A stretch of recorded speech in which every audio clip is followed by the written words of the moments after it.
distinguished guests, esteemed teachers, and all my dear fellow students, a very good evening to you all. Thank you all very much for graciously attending this important Sinology Forum, which has been thoughtfully organized by Nanjing Forestry University.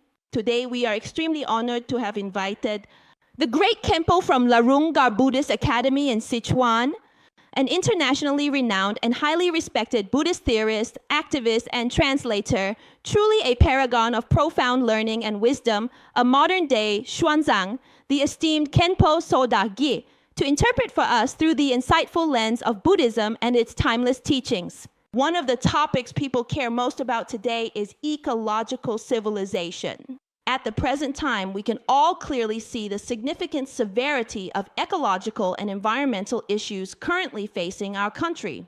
The destruction of ecological balance has already threatened human survival and development. At the same time, the long-term absence of traditional culture has led to a serious social malaise. To build a harmonious society, it is essential to strengthen ideological and moral education, as well as mental health education throughout society. We must promote positive energy and carry forward outstanding traditional virtues to foster the improvement of character among all members of society. In order to build our country and achieve the sustainable development of the Chinese nation, and to further and significantly enrich everyone's comprehensive ecological awareness and understanding, we have very specially and honorably invited a great Khenpo from Larungar Buddhist Academy to visit Nanjing Forestry University. It is truly a rare opportunity to hear an exposition on ecological thought from the perspective of Buddhism. Now let us all listen attentively and respectfully together to the truly wonderful and inspiring speech of the highly esteemed and revered Khenpo Sodargye. Please welcome him with great anticipation. Today at Nanjing Forestry University, I am here to learn together with teachers and students. What are we learning? Ecological thought in Buddhism. Ecological issues are actually something that everyone should care about. Recently, after arriving in Nanjing, I noticed the smog is quite severe. I have heard that many schools are unable to hold classes as usual, and people absolutely have to wear masks when going outside. But I think that perhaps masks alone can't really solve the bigger problems. Some of our current and pressing ecological problems are, in fact, very serious and critical issues that demand our attention. When it comes to the delicate balance of our ecosystem, perhaps everyone present here today, including our esteemed teachers, dedicated scholars, and diligent students alike, should also conscientiously pay close attention to this crucial matter in your future lives and endeavors. Perhaps we might think that ecological issues are not something that we as individuals can truly address. This is the responsibility of all humanity. It's also intrinsically related to the significant policies and strategic decisions set forth by the top leaders of various countries. And for each of us, it might not seem directly relevant, but if all of us truly think in this way, believing that it has nothing to do with me personally, that it's someone else's matter, then this world would truly have no caretakers. Some of the bright and promising young people gathered here today should undoubtedly become the future dedicated stewards and visionary leaders of our precious earth. That's precisely why we have absolutely no choice but to genuinely care about and actively engage in environmental protection right now. We often find ourselves contemplating just how truly serious and widespread environmental pollution has become in our modern world nowadays. The heavily polluted air that we are experiencing now has even crossed vast oceans, reaching distant shores, reaching various influential countries across the globe, such as the United States of America, the Republic of Korea, Japan, and several other nations. It has been widely reported that a number of highly experienced experts and specialized air quality professionals from these aforementioned countries have traveled to China to provide their valuable assistance with comprehensive environmental management and pollution control efforts once again. But I think, after all, relying solely on outside assistance, regardless of which country it may be, is not the answer. If its own people fail to truly recognize the duty and necessity of safeguarding their own environment, and if all those who are capable and wealthy end up regrettably leaving their cherished homeland for other, more developed, clean, and truly beautiful countries, and do not genuinely value their own national education system and all those with sufficient financial means send their beloved children to other highly prestigious schools abroad, then such a nation, such a leadership, including every single one of us dedicated intellectuals and esteemed scholars, faces a profound and critical challenge.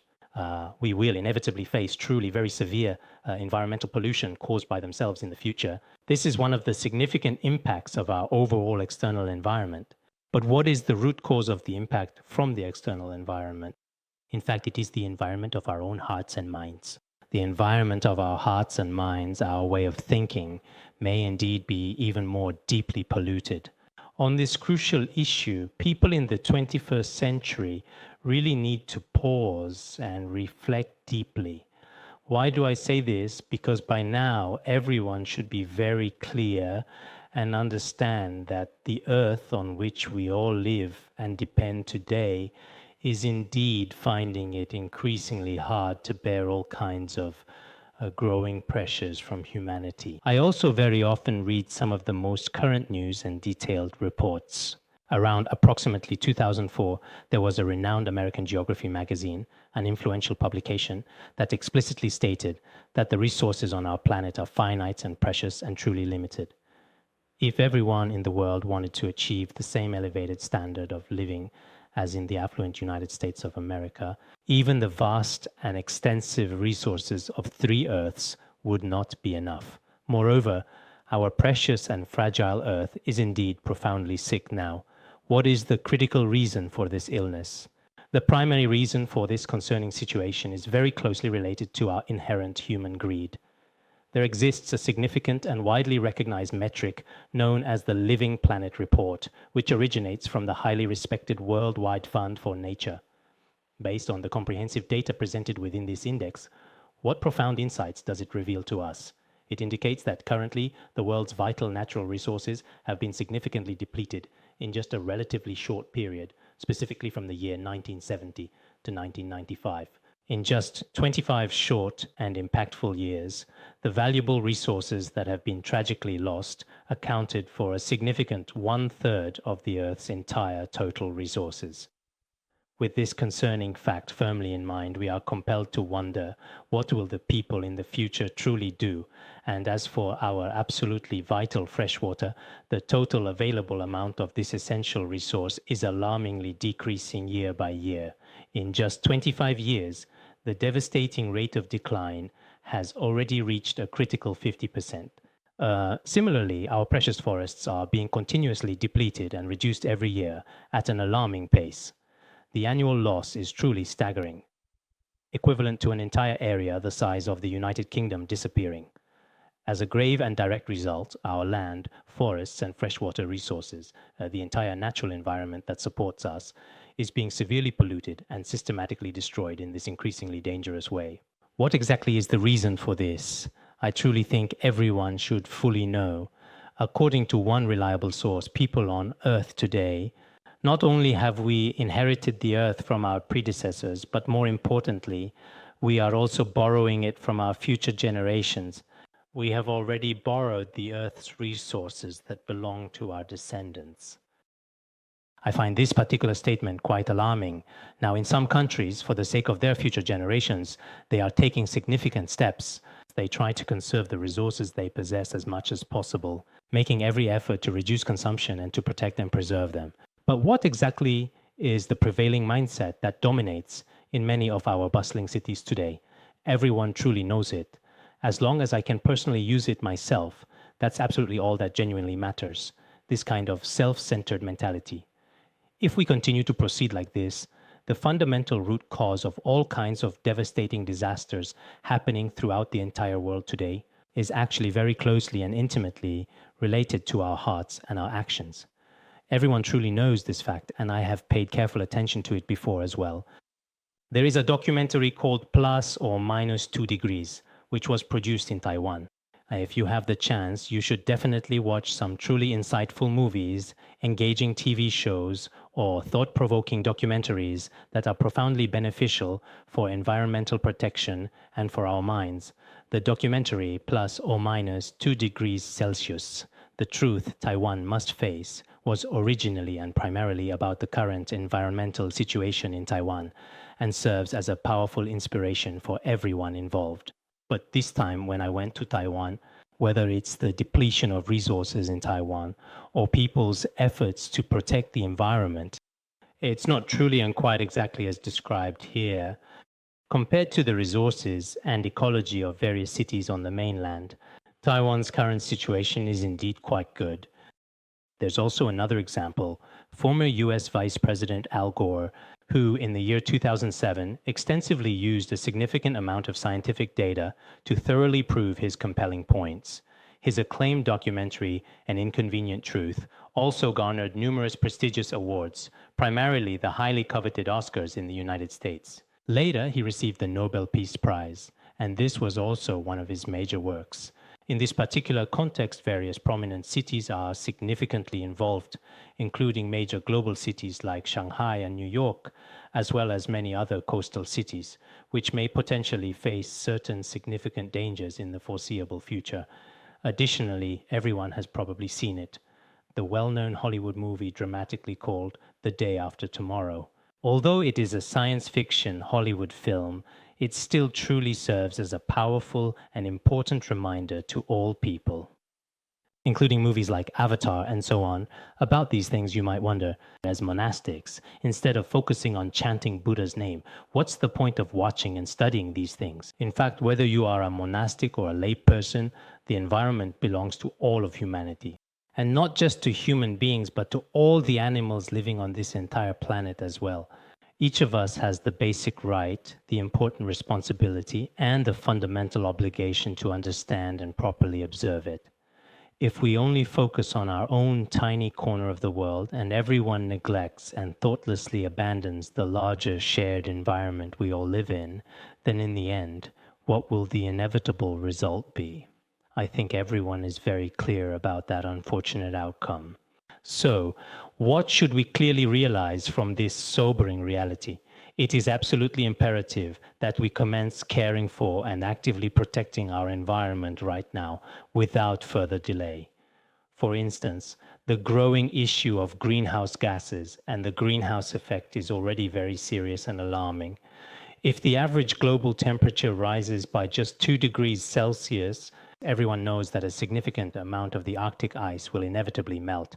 When this ancient ice melts, within those deeply embedded ice layers, dormant bacteria that have been trapped and accumulated for tens of thousands of years will all be released. In our world today, serious disasters like widespread wildfires and powerful earthquakes keep happening repeatedly, and there are many people who tragically die from suffocation and related conditions. After the Antarctic ice melts substantially, the sea level in many oceans worldwide will rise significantly and pose grave threats. When the global sea level rises by an average of 6 meters, many vulnerable coastal cities, including the densely populated metropolis of Mumbai and numerous other urban centers worldwide, cities like these will be submerged, forever sunk beneath the sea. These significant dangers are not mere threats made by anyone simply to scare us, but rather critical issues that all of humanity should genuinely care about from the broader perspective of the larger global environment, as we just mentioned. Right now in Beijing, Nanjing, and many other major cities, even though there are no official reports, in reality, this is also a kind of harm brought about by the Industrial Revolution. Some sources also mention that in 1952, London, England also experienced this kind of air pollution. Altogether, approximately 12,000 individuals tragically died as a direct result of this event. Subsequently, through the diligent and concerted joint efforts of everyone involved to effectively control the pervasive air pollution, it is noteworthy that there have been absolutely no such regrettable incidents occurring since the pivotal year of 1965, marking a significant achievement in environmental management. Countries like the United States, as well as other Southeast Asian and Western countries, are also very deeply concerned and seriously worried about their own ancestral land and increasingly valuable resources, including essential elements like water, forests, clean air, and so on. Now, what exactly are people truly thinking and contemplating? Just talking about these critical environmental issues isn't enough anymore. We absolutely need to diligently find and identify the fundamental root cause. Why have such significant and disturbing events happened in recent years that never occurred before in recorded history? The main reason, the fundamental source of it all, is money and profit. What is the underlying cause of so much devastating destruction of nature now? The root cause is always money and material gain. Whether it's many of our esteemed educational institutions and universities or individuals residing in the contemporary world today, their fundamental values and aspirations are predominantly centered on the accumulation of financial resources and material wealth. Beyond this pervasive focus, there appears to be a distinct absence of any truly higher, more profound, or intrinsically meaningful pursuits. This is a widespread and prevailing mindset nowadays. When you really live like this, pursuing only wealth, you might have some money and comfort, but what you ultimately bring to nature and the planet may not be very optimistic or hopeful at all. I once read about an outstanding and influential American poet named Walt Whitman. He famously said this. He articulated, "The earth has generously given humanity all the essential essence of material things, providing us with everything we need to sustain life and thrive. But in the end, what it takes back from us is all the waste of those materials." Why is it like this today? It's because we continuously strive for money and prosperity. Whether in school or at any time in life, we may really need to pause and calm our busy minds. Many people frequently ask me, what do people truly live for in the end? A lot of people feel increasingly lost and uncertain. I often tell them that there are several distinct and meaningful ways to live one's life. One profound way is to truly benefit other lives, to genuinely find immense value and deep meaning in living for the well-being of others. This might involve a strong desire to help many people in society, or indeed other living beings. Another significant way is to live primarily for your own cherished family and closest friends. And then there's a situation where you might not even be able to help your friends, family, or even your own parents. As long as you do not take your own life, as long as you survive and continue to live bravely, that also truly takes a truly significant amount of courage indeed, especially in various other nations around the world, you know. For example, Thailand. Some time ago, I visited some schools in Thailand. I asked them, has anyone here ever committed suicide? They said, it has never, ever happened in our school. We truly can't recall any such cases. This particular situation might indeed have something significant to do with how we ourselves perceive and judge life. One crucial factor is the specific information we constantly see in our daily lives. Maybe this has become a kind of side effect in our lives. It's something we see all the time.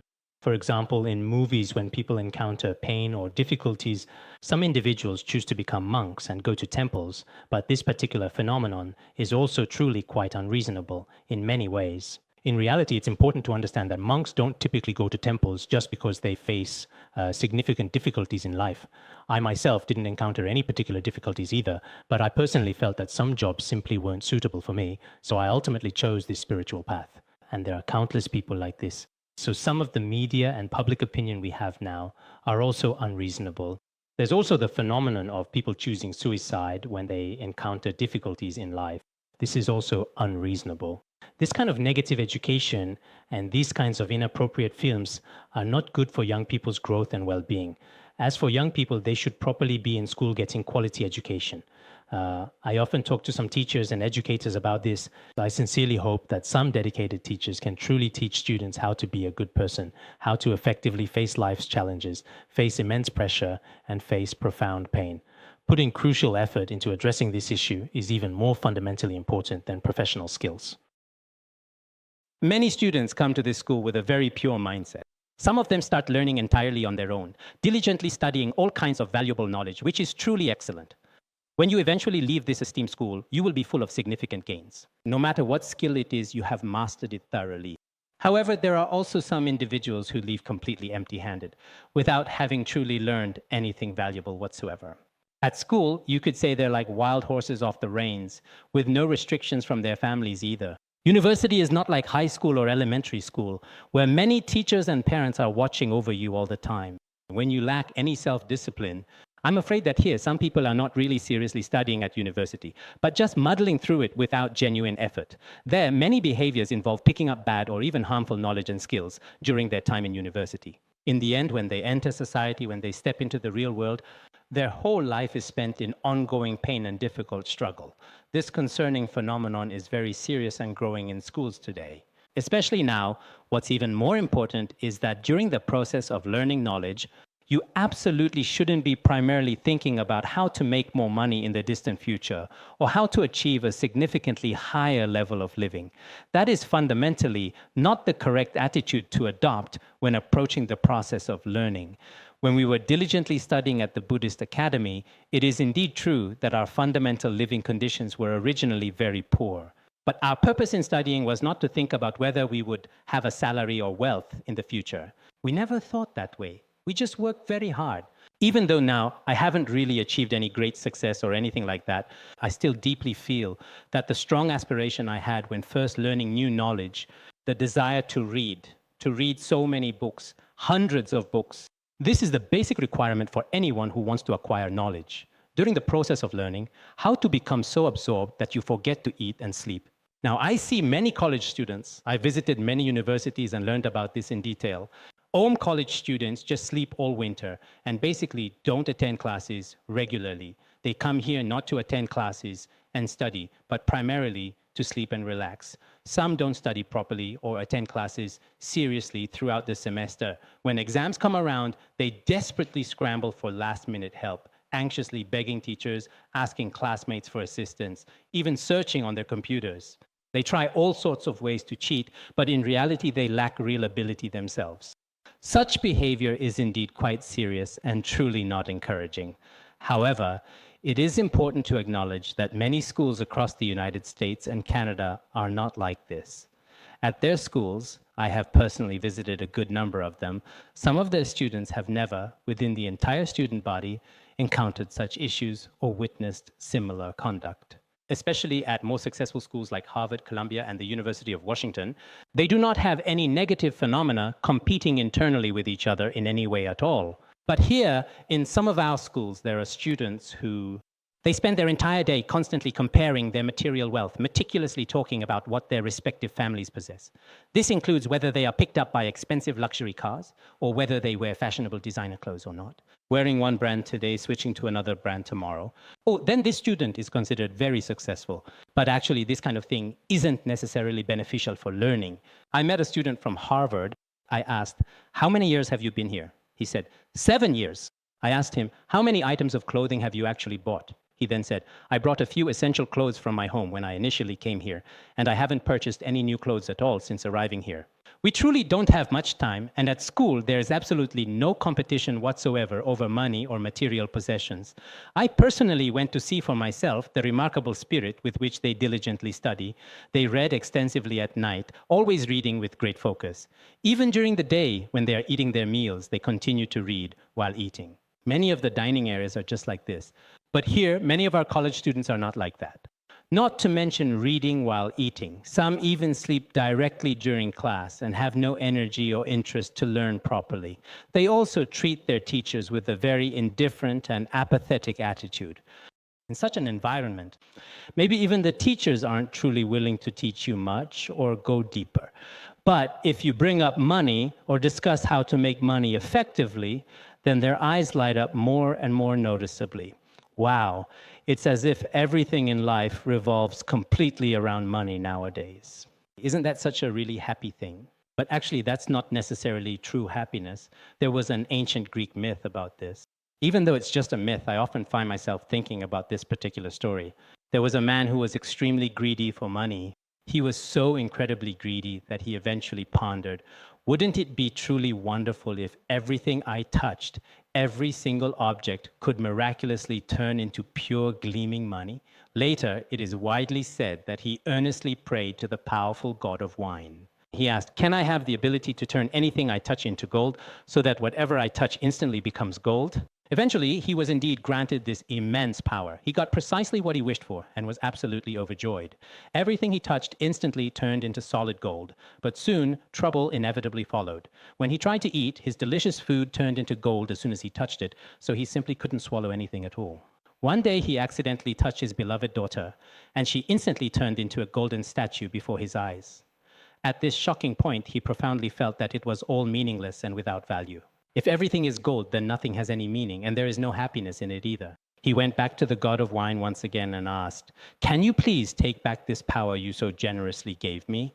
In the end, the god did take back the power, and only then did he realize that even in a world abundantly filled with glittering gold, there is no true happiness. In fact, nowadays, there are some incredibly wealthy people among us who, whether in this life or for several generations to come, will never have to worry about food or clothing. But are they truly happy? For the most part, they are not. I often see some of the highest ranking people, whether they possess the most luxurious and opulent cars or reside in the finest and most exquisite hotels, they often sigh a great deal and speak many words of profound sadness. There is no laughter, no genuine smiles to be found. So when people choose to place all their hopes and aspirations entirely on the pursuit of money, perhaps all they ultimately end up with is merely money and absolutely nothing else of true value. Consequently, their mood may become increasingly lonely, profoundly indifferent, and utterly hopeless. This is a very real and significant possibility. So, for all the students gathered here today, it is important that you truly reflect on your personal values. In reality, what profound and lasting happiness does money truly bring us? Wouldn't it be far better for us to willingly endure some temporary hardship now and wholeheartedly focus on acquiring valuable learning experiences? I truly believe that learning is the most profoundly meaningful and genuinely joyful thing in life. Perhaps as you diligently walk your unique path in life, thoughtfully enter society, and lovingly start a family, when you eventually look back and reflect upon your cherished student days, you'll undoubtedly realize just how wonderfully meaningful and truly precious that time was. A life spent learning without worries. This should be the most brilliant period in one's life. Perhaps many students are always waiting to graduate, thinking that after graduation, it seems that in the past, many people looked forward to graduating, but now not as many do. After graduation, they realize their prospects aren't so promising. A lot of pressure is waiting for them. Pressure from family, from work, from finding a job. And they also have to deal with all sorts of complex interpersonal relationships in the world around them, constantly. I often say that nowadays many students haven't learned how to handle interpersonal relationships while at school. They do not know how to properly show respect to their superiors or to get along harmoniously with their colleagues, nor do they know how to truly care for those under them with genuine compassion. In school, it may seem to you that classmates are all very simple and relationships are generally quite good. But once you enter society, it's not like that at all. In fact, it's quite common for some students to be rather withdrawn and introverted while they are attending school. They often find themselves unable to tolerate the personalities of the people living in their dormitories, and they simply cannot stand what they observe or hear around them during their time there. Even if someone next to them plays music, they can't stand it and wonder what that person is doing. They can't stand it when someone makes a phone call either. Some people don't sleep properly at night and disturb everyone else. In different environments, people encounter different troubles and bad habits at any time. But the most fundamental issue is that we need to learn how to handle interpersonal relationships now. This is very important. In addition, what else do we need to learn? Learn to look much further ahead into the future, to stand a little bit higher. Don't lose out on many valuable things just for some petty, immediate gains right in front of you. This profound concept is explored in the Qi Wu Lun chapter of Zhuangzi, a classical philosophical text. There is a story called Chop and Change that everyone knows. There was a man who diligently kept a group of monkeys, and every single day he carefully fed them a total of 7 delicious fruits. He consistently gave them 3 fruits in the morning and then provided 4 more in the afternoon, and the monkeys were all very unhappy and immediately threw a significant fit. So he quickly changed it. He had absolutely no choice. So he thoughtfully changed his tone and said, "I'll give you 4 in the morning and 3 in the afternoon." Then the monkeys were absolutely overjoyed. As for us human beings, we should always try to think much further ahead about many important things. Ideally, we should think about this life and also about the next. We should always consider ourselves and also thoughtfully think of others. And the main fundamental purpose of living is not to center everything solely around ourselves. If anyone truly puts benefiting others first and does things with this kind of positive mindset, then this person is truly accomplished. From the profound perspective of their inner mind, it can truly have a great and significant impact. This is precisely what I genuinely want to talk about today. How exactly can we properly and effectively handle our desires and complex interpersonal relationships? I'm not necessarily recommending that you all must study Buddhism, but whether it's in Buddhism's view of ecology or in Buddhist culture, there are indeed many wise teachings that help the mind find true happiness and mental balance. For example, Buddhism talks about contentment and reducing unnecessary desires. I've heard that some of our students here study economics and related fields. There might be some interesting contradictions, because in economics, it's generally said that limited available resources are often used to satisfy unlimited human ideas, creative thoughts, and various desires. But in reality, that's just a saying. I still want to put it this way today. Why is that? As I mentioned earlier, the earth is finite and all its resources are indeed limited. If we could truly satisfy all our desires, not to mention everyone else's, even the desires of just 100 people probably couldn't be fulfilled. All the wealth on earth might not be enough to satisfy even one person. As everyone knows, some people's demands are getting higher and higher these days. In the past, people in rural areas were very happy just to have a house in the county town. But once they moved to the county, that's not enough. They insist on having one in the city. But even having a house in the city isn't enough. Ideally, it should be in the city center. And even having a house in the city center isn't enough. It's best to have a nice villa somewhere else, and even one villa isn't enough for their appetite. They want villas in Canada, the UK, and other prestigious places as well. I've seen some wealthy people in the West where a single person owns a dozen or so properties, a dozen or so luxurious villas in various locations. But no one actually lives in them. They're all completely empty. People often call them demon palaces, these palaces where only demons truly live, because no one else ever lives there. But there are some elderly people who still keep holding on to them. This villa is indeed mine. That villa is also mine. And this one here is certainly mine as well. I possess several villas in New York, some in Canada, and others located elsewhere. But in reality, none of them are actually used. So sometimes we truly need to reflect on this situation. Each and every one of us as individuals truly needs essential resources to survive and thrive in this complex world, to truly live a fulfilling life. However, we should not be excessively greedy or accumulate more than what is truly necessary. Can we generously share some of the valuable resources we are fortunate enough to possess with other human beings and all other living creatures across the entire world? For example, there are people in the world today who can't even guarantee their basic food and drink. There are approximately 840 million individuals across the globe who are currently living in a state of hunger. This means that a significant 12% of the entire human population experiences the harsh reality of hunger on a daily basis. Right now, there are many people in the world, including 4.3 million children, who have nothing to rely on. This time, I went to some refugee settlements in Thailand and Cambodia. These refugees have no official status and lack food and clothing. It's truly heartbreaking to see them. Oh, in fact, there are some people in the world who are excessively and incredibly wealthy.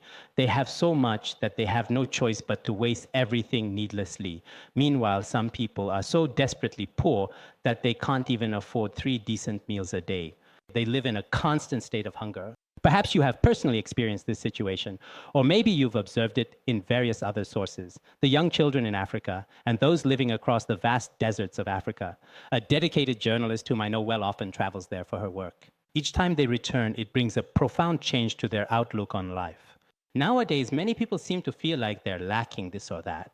They live in a constant state of suffering every day. But when you go to Africa, when you visit some refugee areas, you realize we are actually people who have everything. If we look at it from the perspective of wealth, we should be very happy people. But we ourselves don't even realize it. This kind of perspective is actually very evident indeed in Buddhism. As I mentioned earlier, being content with very little desire. When the Buddha was approaching his final nirvana, he spoke about something called the Sutra of the Buddha's bequeathed teachings. So what exactly does the Sutra of the Buddha's last teachings truly say? People who are very greedy often have many desires for personal gain. They seek a great deal of benefits. The more benefits they seek, the more suffering and afflictions they inevitably experience. This is indeed very important, and perhaps it conflicts a bit with your current understanding of economics. But in reality, we are certainly not saying that people absolutely don't need to survive. The essential resources necessary for basic survival are indeed genuinely needed. However, excessive occupation and wasteful consumption are completely and utterly rejected in the teachings of Buddhism. In another sutra, the Buddha, there is one called the Devata Sutra. So what does the Devata Sutra say? Having few desires brings the greatest happiness. Contentment is the greatest wealth. What exactly does this truly mean? A person without excessive desires is genuinely and truly happy. If we possess some wealth and can truly feel a deep sense of contentment and satisfaction, that is precisely what it means to be genuinely wealthy. Nowadays, many individuals can't clearly or precisely define what it truly means to be wealthy. You all know that back in the 1970s, if a family had 10,000 yuan, we truly called them 10,000 yuan millionaires, where I come from. Now it's 100 million yuan millionaires. In just over 30 years, in another 20 years, it might very well be 10 billion yuan millionaires. It could indeed reach that significant point. If we carefully think about it, isn't the ultimate goal people are relentlessly chasing after truly exhausting for all of humanity? If we don't set boundaries for ourselves, if we truly don't have a sense of personal control over our own minds, you might end up living in this world never feeling satisfied. When you truly leave this world, when you're on your very last final breath, maybe you'll finally realize it, but by then realizing it is useless. Because life only lasts a few decades. No matter how you chase after things in those decades, if you keep chasing your desires, you'll find it impossible to keep up. In the very end, you'll be so utterly exhausted that you will simply collapse. But if you truly don't have excessive desires, does that truly mean that Buddhism teaches us not to pursue anything at all, not to compete in any way whatsoever? No, that's absolutely not the case. Buddhism also profoundly teaches that reasonable pursuits, competition, doing business properly, and studying appropriately are all necessary. If you carefully read more profound Buddhist texts, such as the widely known Agama Sutra and the comprehensive Vinaya Pitaka, as well as the Sigalovada Sutta and various other different sacred scriptures, you'll undoubtedly find that there are very clear and explicit records about the essential requirements for people's daily lives. Some individuals, when they thoughtfully consider Buddhism's profound view of ecology or its fundamental basic ideas, seem to think that Buddhism is just about being in temples, worshipping the Buddha, burning incense and bowing, that this is all there is to Buddhism. But they haven't truly understood the actual profound teachings of Buddhism. Certain Buddhist practices are, in fact, just specific outward actions. It's like doing some exercises or engaging in extracurricular activities at a university. These are actually not really the main content of the university curriculum. The main content of university courses is the essential knowledge that teachers impart to you every single day. That truly should indeed be the very real purpose of studying at university. What is discussed in Buddhist studies is actually the importance of Buddhist thought. So, what is Buddhist thought? It's the profound concept of compassion, as I mentioned earlier, not being overly greedy, but rather being truly content with less and deeply cherishing all your blessings. Nowadays, countries around the world are also advocating not to be extravagant or wasteful, and not to waste excessively. In fact, this was already made very clear by the Buddha over 2,500 years ago. Buddhists should serve as clear and exemplary role models on this important issue, demonstrating their principles through their actions. You know, in the rich tradition of Chinese Buddhism, there was a revered master named Master Yingguang, who dedicated himself to his spiritual practice and teachings for an extraordinary period of 30 years. Whether it was his cherished clothes or his precious food, he was always extremely careful indeed not to waste anything at all. In the morning, when he drank porridge, after finishing, he was afraid there might still be a single grain of rice left on the bowl. Then he would lick the bowl with his tongue, and after that, he would wash it with water and drink the water. He kept this practice up for 30 years. I often think that some of Master Yingguang's habits are actually quite similar to the customs in Tibet. What is life like in Tibet? In Tibetan culture, people usually eat tsampa and rice, simple yet nourishing staples. After eating, they lick the bowl with their tongues, which might seem unusual to outsiders. People might wonder, why would you lick the bowl with your tongue? You're not a dog, so why do that? But in fact, this is actually the best method. If you happen to leave even a single grain of rice in your bowl, even one grain is the result of every grain comes from hard work, as everyone knows. It's something that farmers have worked extremely hard to produce. It's not easy to come by. Nowadays, many of us just wear clothes a few times and then throw them away. Some people own hundreds or even thousands of pieces of clothing. This is what some scholars consider profoundly sinful because they possess far too many valuable resources. It might be a bit better now, but in the past, many high-level government officials and influential entrepreneurs, when they ate their meals, sometimes they wouldn't even finish a quarter of their abundant food. All of it would just be carelessly left on the table and then subsequently thrown away. If so many of us keep living like this every day, so what exactly constitutes this type of waste? According to a comprehensive statistic released from last year, the total amount of waste that can now be accurately calculated and quantified across China has impressively reached an astonishing figure of 200 billion renminbi annually. If people could use this, it would be enough to feed 200 million people for a year. So now, at our dining tables, I've seen it before, after some people finish eating, the fish meat, rabbit meat, and many other dishes are completely untouched. Not a single bite was touched, and all of it was thrown away, dumped out. People around us feel really, truly sorry about it, but there's nothing we can do at all. Nowadays, it seems that when people get together with friends, if there are only 3 dishes and a soup, and you eat just a little, it feels like you're losing face. But it's not like this in the West. If someone leaves a lot of leftovers and wastes food, people often think, oh, this person truly has no class. It's really quite embarrassing to witness. So a lot of our current attitudes about cherishing blessings, what does that really mean? In our daily lives, we should truly learn to start with ourselves. If we genuinely don't start with ourselves and only focus on others, then teachers talk about it in class, and students talk about it endlessly too. But in reality, it doesn't actually have any effect. Every little bit counts. Each person in whatever they're involved with, whether it's in our daily lives or in their actions. We should always start with the small foundational things. In actual fact, when society genuinely calls for it, at a certain crucial point, this important kind of message can indeed be widely spread. In the end, some of our values can be changed, while others cannot. Some are changed only partially. For example, if today we have approximately 300 people, and during one single meal, we truly save what we genuinely can, how much exactly can those 300 individuals save? It should be quite a substantial amount. If all of this valuable effort is thoughtfully pooled together, and we then use it to help more than 300 impoverished and needy children, just imagine how incredibly heartwarming and truly wonderful that would be for them. Some time ago when I was abroad, I visited a few orphanages. Sometimes I truly feel that on opposite sides of our planet, some people waste far too much, indeed an excessive amount of resources, while others are so profoundly hungry that they can barely survive, struggling for their very existence. We humans often think of ourselves as very smart and intelligent beings. But in reality, whether it's our education or otherwise, many people still lack a true sense of altruism. Although Buddhism teaches a particularly strong sense of altruism, it is still quite difficult to truly put this altruism into practice in everyday life. I especially hope that many of us can actually put things into action. There's one example that stayed with me.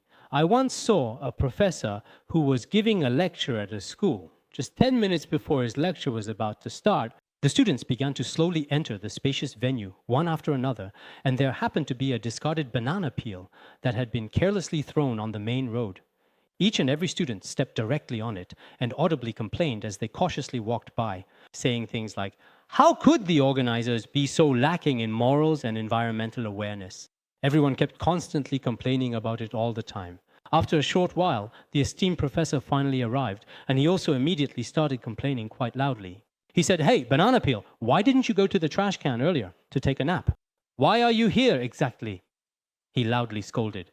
At this particular point in time, a student, feeling a little bit unhappy and quite annoyed, said to the esteemed professor, "Professor, you should simply give your important lecture. You really shouldn't be talking to that banana peel, you know. No matter how much you scold it, it won't go into the trash can by itself." The professor then said, "You are absolutely right. This is precisely what I want to talk about today." He continued, "It's not just me scolding it, you all were scolding it too." He replayed the entire process of everyone scolding it from earlier moments. Everyone was trying to stop it, all just saying things verbally without any physical intervention. But in reality, we didn't actually do anything about it. Each and every one of us should start with ourselves, with our own small, impactful actions. For example, not wasting food at the table or wherever we might be in any given environment. In the future, many of us here will become successful entrepreneurs or dedicated teachers. Many people become very influential individuals. At that time, every day, people are just thinking about keeping resources for themselves, embezzling for themselves, using things for themselves. At most, it's me and my children, my relatives and friends. This is how many people think nowadays. Apart from my own relatives and friends, I don't think about anyone else. No matter how pitiful someone unrelated to me is, I simply won't think about them, let alone thinking about my next life or what happens after. People just don't consider that. This is a kind of corruption in today's society and also a kind of garbage in our hearts that needs to be cleared away. This kind of garbage is even more serious than environmental pollution. Right now, we clearly see a lot of smog outside, and even driving is quite difficult. But in reality, deep within our hearts, there is an even more pervasive smog of selfishness and self-interest. It relentlessly spreads to your descendants and everyone closely connected to you. In the future, the pervasive pollution that emanates from deep within our very being will become even more severe. If within our hearts we truly possess a profound sense of genuine compassion, a deep sense of inner peace, and an altruistic mindset, then this is indeed the most effective and best way to truly clear away all the accumulated garbage. I truly hope that everyone here, if you perhaps feel that Buddhism is very distant indeed, you can still reflect deeply on the profound compassion that Buddhism consistently teaches. In the past, there was a particular individual, a person who, in various public and private situations, persistently spoke ill of Buddhism and deliberately slandered the revered Buddha. Later, a wise and humble rural woman approached him and thoughtfully said this to him: "You are certainly free to say bad things about the Buddha if you truly wish to do so. I don't have much knowledge. I'm just a rural woman. But ever since I started practicing Buddhism, I've experienced great changes in my heart. I have compassion, I have a sense of equality, and I have happiness. This happiness during my lifetime is extremely valuable to me, perhaps the most valuable thing I have. When I die, I won't lose anything, but will you really lose nothing? Are you so certain? If you keep insisting that nothing exists, when you die and actually discover that there is a Buddha, a heaven, and a hell, won't you have lost something then?" With just that one single sentence, the esteemed scholar on the other side was completely left utterly speechless. So, sometimes, as I have just mentioned, I am not here to personally say whether you should study Buddhism or not, but rather whether some of the profound ideas and concepts in Buddhism are truly necessary in today's complex society. I sincerely hope that everyone will give this some very serious and thoughtful consideration. If none of us truly have an altruistic heart, and we are always relentlessly running around and striving solely for ourselves, what kind of truly desolate and unfeeling environment will that ultimately create? What kind of highly intelligent yet perhaps ultimately soulless animals will humanity eventually become? This is something we should deeply reflect on. So, from another important perspective, we also need to seriously think about ecological issues. It's not just that we absolutely need to consider it.